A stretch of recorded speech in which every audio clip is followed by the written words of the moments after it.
I am working as a pharmacist and my husband is a public servant. It may sound strange to say this myself, but both of us have had relatively high incomes since we got married, so we are living a stable life. Moreover, we are blessed with 2 children, a daughter and a son, who have been growing up well. My daughter is still a university student, but my son has already become a working member of society and has joined a small or medium-sized enterprise after graduating from college. Since my son is satisfied with his current situation, I am relieved as a parent. My daughter has also been doing well so far, as she was able to enroll in the nursing department of a university. One day, my son said to me, "Actually, I have someone I'm dating and I want to get married. I'll introduce her to you next Sunday." I was surprised to hear that he had been dating someone with the intention of getting married. However, since my son is 25 years old, it may be natural for him to think about marriage. On Sunday, he brought the woman he was dating. She was a bright young woman who was still only 22 years old. When I was thinking about such things, the woman said to me and my husband, "I am seriously dating your son, so please approve of our marriage." Since both of them seem to be seriously dating each other and the woman has good manners, my husband and I approved of their marriage. After the wedding ceremony, my son left home. I was full of hope that he and his wife would live happily ever after. My son also said at the end, "Don't worry, I'll be happy." So I decided to believe him. After that, I occasionally visited my son and his wife's house, and we had dinner together about once a month to maintain good communication. I thought that would improve the relationship with my daughter-in-law. Time passed, and it was half a year after my son got married. I thought about having dinner with my son and his wife again, so I called my daughter-in-law. However, there was no response. I called her several times, but she didn't answer the phone. I thought it was strange, so I called my son, but he didn't answer the phone either. I thought he might be at work, so I called again at night, but there was no answer. I told my husband about this, but we had no idea what was going on. I thought something was wrong, so I went to my son and daughter-in-law's house on Sunday. Since my son had a day off on Sunday and had been at home most of the time, I wanted to talk to him directly. However, no one answered the intercom. A week passed without knowing the cause. While living in anxiety, I suddenly received a call from my daughter-in-law. I called and even went to your house many times. What happened? I asked. Then, the daughter-in-law said unexpectedly, "Nothing happened. You were just too annoying, so I decided to call you directly this time." Am I annoying? I don't understand what she means. Furthermore, the daughter-in-law said, "I don't like to socialize with my in-laws. I've been patient with you and others, but it's become too much. I'm sorry, but we want to live our lives freely, so please don't contact us anymore." I never thought my daughter-in-law would think that way. So I said, "Is my son doing well? Does he agree with you?" Then, my daughter-in-law provocatively replied, "Of course he agrees. He loves me so much that he listened to my request. So even if you call, he won't answer. That's my instruction." Then, she hung up. I was not convinced and called again, but she refused to answer my call. The shocking events did not end there. It happened a year later.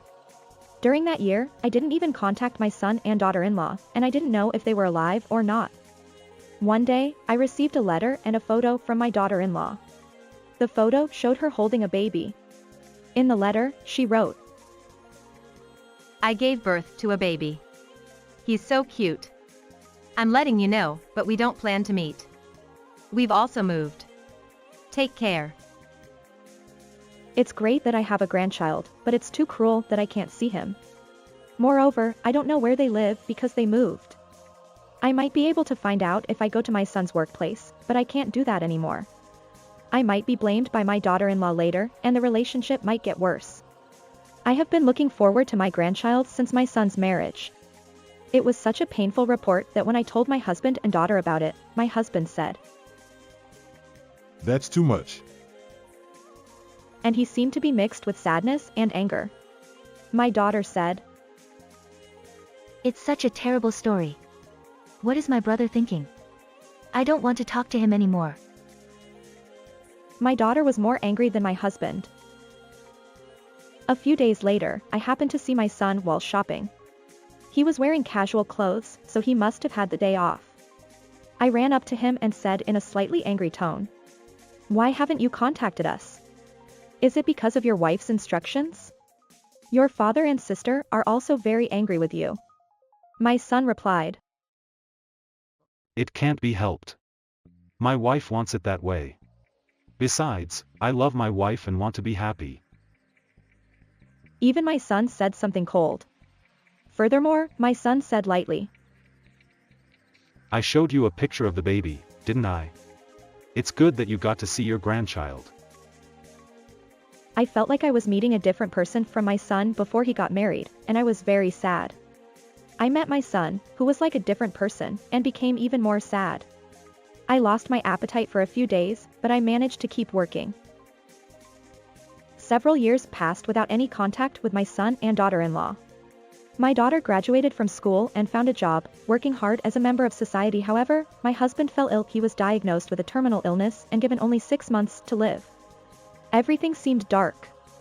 Sad things kept happening. With my son and daughter-in-law and my husband's illness, when I was feeling helpless, my husband said to me, I want to give you and our daughter my assets while I'm still alive. My husband couldn't forgive my son and daughter-in-law and had effectively disowned them. However, if he passed away with his assets still in his possession, he would have to divide them with my son according to the law, which he wanted to avoid at all costs. So he chose to make a gift of his assets while he was still alive. Despite his illness, my husband took care of all the procedures himself. I was moved by his thoughtfulness and kindness. And so, my daughter and I received his assets, which represented his feelings. We fought hard against the disease and received treatment, but unfortunately, my husband passed away. I was hesitant to tell my son and daughter-in-law about my husband's passing, but I felt that I had to. One day, I went to the company where my son worked to see him for the first time in a long time.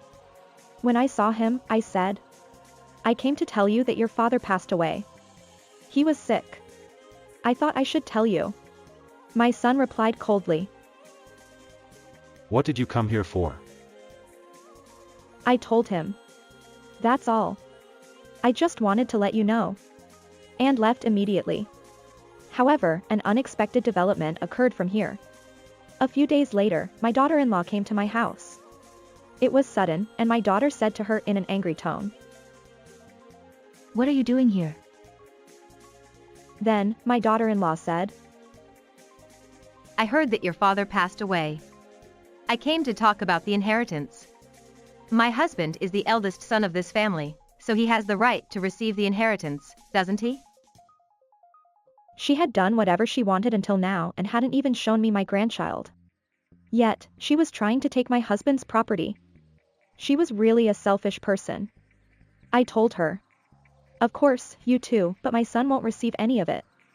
My husband made a gift of his assets to me and my daughter while he was alive. My daughter-in-law looked confused for a moment, but then she regained her composure and said, What do you mean? In a loud voice. I showed her the documents from when the gift was made and my husband's bank book. The balance in the bank book was $6.5. My daughter-in-law finally understood what it meant and looked really regretful. She left without saying anything. I thought that neither my daughter-in-law nor my son would come to my house again after that, but a few days later, my son and daughter-in-law came together. As soon as they arrived at my house, my son said, About the inheritance, if it was given as a gift while he was alive, then I should get a share too. I was amazed. I said, I'm sorry, but I don't intend to give your father's property to you, so please leave. My son was not satisfied and said angrily, What are you talking about? It's my father's property, so I have the right to receive it too. I showed my son and daughter-in-law the documents and my husband's bank book. Again, my son looked at the documents and said, This must be a fake. He said it in a bad mood, but I replied slowly and clearly, It's real. My son's expression changed to one of surprise. Your father didn't forgive you or your wife.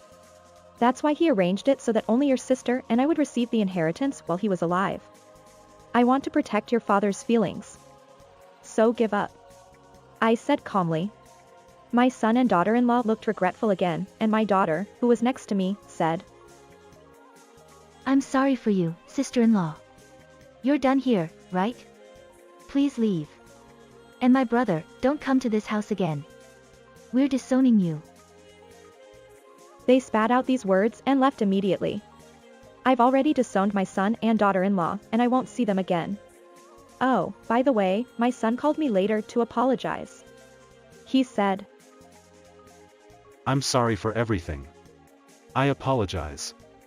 Please give us a share of the inheritance. We have 2 children, and life is pretty tough. I thought that they had another child, but I said, I don't know. You'll have to figure it out yourselves. And hung up the phone. They had ignored me and treated me badly until now, so it was only natural. I don't care what happens to my son and daughter-in-law anymore. It's their own fault, and as long as they cling to me for money, I won't respond. My daughter and I have been living happily and peacefully since then. I have to thank my husband again. Thank you.